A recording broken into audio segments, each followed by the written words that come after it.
This submission argues against perceived societal double standards regarding race, contrasting the public acceptance of expressing Black pride at the NAACP Image Award with the severe backlash that would allegedly follow expressions of white pride. Strengthening the overall argument requires directly engaging with the opposing side's reasoning rather than dismissing it as mere gesturing. Right. So right in the opening sections, the author establishes this concept of a modern social contract that they feel forced into. Yeah. But when they bring up the counter-argument for why this double standard exists, they note that critics justify it by, quote, just sort of gesturing towards the historical context. And that phrasing right there is where we really need to camp out for a minute. When you write that your opposition is just sort of gesturing at their own foundation, you're essentially, waving away their entire defense mechanism without actually dismantling it. Exactly. It creates a significant gap in the logical robustness of the piece. I mean, the author is clearly aiming to build a bulletproof, inescapable case about hypocrisy. But if you leave the opponent's primary defensive shield completely unexamined, the whole argument suddenly looks evasive. Yes, it looks like you're dodging the hard part. I would argue it's even worse than looking evasive. It gives the hostile reader permission to just stop reading. Think about the psychology of a skeptical reader here. If you want to trap your opposition in their own hypocrisy, you can't just bypass their main argument. Right. If a critic reads that line about gesturing towards historical context, they get this immediate dopamine hit of superiority. They think, this author fundamentally doesn't understand the nuance of systemic history. Therefore, I can safely ignore everything else they have to say about double standard. You lose them right at the starting line. I hear you, but let me play devil's advocate for a second. The author is clearly going for a fast-paced, punchy, unapologetic tone. If they stop to write a dissertation on the opposition's views on historical context, doesn't that completely bog down the pacing? Doesn't it dilute their own defiant voice? That's a valid concern, and pacing is crucial. But engaging with the opposition doesn't mean writing a dissertation. It means utilizing the steelman technique efficiently. Right, the steelman. Yeah, a steelman, for anyone unfamiliar, is the exact opposite of a straw man. Instead of building a flimsy, easily defeated version of your opponent's argument, you deliberately construct the absolute strongest, most articulate version of it. You explicitly define what that historical context is, why they believe it matters, and how they use it to justify the double standard. So by showing a complete, undeniable understanding of why the opposition believes what they do,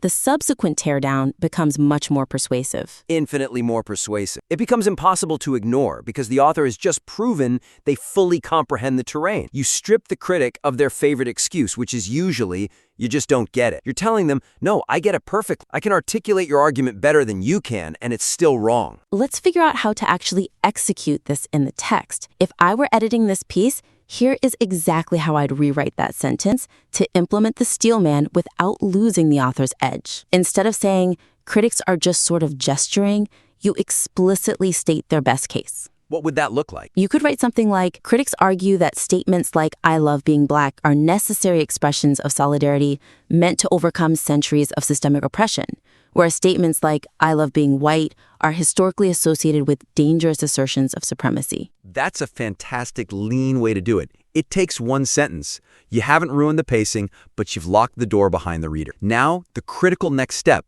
Once you build that steelman, you have to immediately bring out the wrecking ball. You don't just state their case. You sever its logical connection to the present day. Right. You need a specific rebuttal to that exact logic. You could pivot and demonstrate why in the modern day, this historical context does not justify the current unequal rules applied to younger generations who are just living their lives. Exactly. You could follow the steelman with something like, even if we acknowledge that historical disparity, it does not ethically justify imposing a second-class social contract on individuals today who had no part in that history, nor does it resolve the fundamental hypocrisy of the modern standard. Look at the philosophical loop that creates. You acknowledge the history, you articulate how the opponent weaponizes that history, and then you logically sever the connection between that history and the current social expectation. You force the critic to actually engage with your primary thesis rather than retreating to their comfortable talking point. It's all about closing those exit doors. When you write a piece that challenges deeply entrenched societal norms, your readers are instinctively looking for any off-ramp to reject your premise without engaging with the hard questions. Dismissing their core argument as gesturing is handing them the keys to the off-ramp. Steelmanning forces them to stay in the room and face the hypocrisy the author is pointing out. Grounding the central comparison in real-world examples rather than hypothetical scenarios will significantly increase the material's persuasive weight. Yes, let's look closely at the mechanics of the central comparison in this piece. It's really a tale of two scales. On one side, the material uses a highly concrete, factual event. It cites Michael B. Jordan at the NAACP Image Awards, providing a direct, verifiable quote where he states, "I love being black." It perfectly anchors the first half of the double standard in objective, undeniable reality. It's a great anchor. It is. But then we look at the other side of the scale, and it's completely imbalanced. The counterexample used to prove the double standard is entirely hypothetical. The text imagines a scenario where Chris Pratt stands up at an award ceremony and says, "I love being white," and then the author predicts the ensuing media meltdown, the CNN headlines, the Twitter outrage. I have to admit, as a reader, I actually love the Chris Pratt bit. It's incredibly vivid, it has a lot of comedic bite, and it perfectly illustrates the sheer absurdity of the cultural landscape. It creates great narrative suspense. I agree, it's rhetorically entertaining. But is there a risk that relying on a thought experiment to carry the weight of your main argument totally undermines the empirical foundation of the critique? That's the exact problem. There is a huge difference between entertaining an audience that already agrees with you and persuading a skeptical reader. If you rest the primary proof of a societal double standard on an event that literally hasn't happened, your argument cannot bear weight. Because they'll just dismiss it? Right. A skeptic, the exact person this piece needs to corner, can simply look at that structure and say, you're getting angry over a scenario you completely invented in your own head. It allows the opposition to frame the author's grievance as an imaginary persecution complex, rather than a documented societal reality. It's a pretty glaring structural imbalance when you lay it out like that. You've got this undeniable, rock-solid fact on one side, but then just a creative fiction on the other. If you are analyzing the mechanics of a double standard, you inherently need two documented standards to compare. The material makes a passionate case for the existence of this unfair social contract, but the evidence needs to balance out. So how do we fix it? The most straightforward fix is to match the concrete evidence on both sides. I would suggest the author replace, or at least heavily supplement, the hypothetical Chris Pratt scenario with a real-world incident. The author needs to dig into recent history and find a verifiable instance where a public figure, or even an everyday private citizen, faced actual mainstream backlash for expressing a similar sentiment of white pride or for publicly rejecting this specific social contract. Individuals frequently face severe professional and social consequences, like loss of employment or being publicly labeled a racist for statements that run contrary to the accepted racial dialogue. If the author places a real headline, a real quote, and a real consequence directly alongside the Michael B. Jordan example, the double standard transitions from a theoretical complaint into an undeniable, documented phenomenon. Okay, but let's push back on that a bit. What if the author is deeply attached to the Chris Pratt hypothetical? What if they feel that replacing it sterilizes their unique voice? Because again, it is a very funny, sharp piece of writing that establishes their tone perfectly. You don't necessarily have to kill your darlings completely, but you do have to give them a job to do. If the author wants to keep the Chris Pratt scenario for its comedic effect, they need to explicitly acknowledge it as a thought experiment within the text, so no one thinks they're trying to pass off fiction as evidence. Right, frame it properly. Exactly. They could write, "Imagine as a thought experiment if Chris Pratt did this." But the absolute key here is that they must immediately back it up with a real-world data point. Exactly. You use the hypothetical as the emotional hook, the visceral illustration of the concept. It paints the picture, but then you bring in the load-bearing support. You follow it up by saying, and we know this hypothetical backlash is exactly what would happen because when person X said something far milder in year Y, they were subjected to a national media witch hunt. That's a great compromise. It prevents the critic from dismissing the premise as pure fiction while keeping the author's sharp, satirical edge intact. You're anticipating the reader's resistance. When a reader is confronted with a conclusion they don't like, their natural defense mechanism is to attack the underlying evidence. If the evidence is a hypothetical, they knock it down effortlessly. By providing a real-world corollary, you force them to wrestle with the actual reality of the double standard. You're building an unassailable fortress of an argument. You don't want to leave the front door open for pedants to just wander in and ruin your point. Refining the broad generalizations about historical contributions will prevent the argument from being easily dismissed by critics on technicalities. Yes, this happens in the latter portion of the material. A key theme running through the piece is the author's total rejection of the terms of this modern social contract. In doing so, the author highlights the historical achievements of white people to aggressively contrast with the second-class arrangement they feel is being imposed on them today. The specific line in the text states that white people as a group have been responsible for inventing and pioneering, quote, basically every good thing in our lives. That is a very striking moment in the text. I totally get what the author is going for here. They want to be uncompromising, defiant, and bold. It fits perfectly with the unapologetic persona they've cultivated up to that point. But rhetorically, making a sweeping absolute statement like basically every good thing is a massive vulnerability. In the realm of persuasive writing, absolutes are just magnets for pedantic readers. It's the ultimate factual trap. Precisely. An opponent reading this text doesn't even have to address the author's central, highly compelling thesis about racial double standards anymore.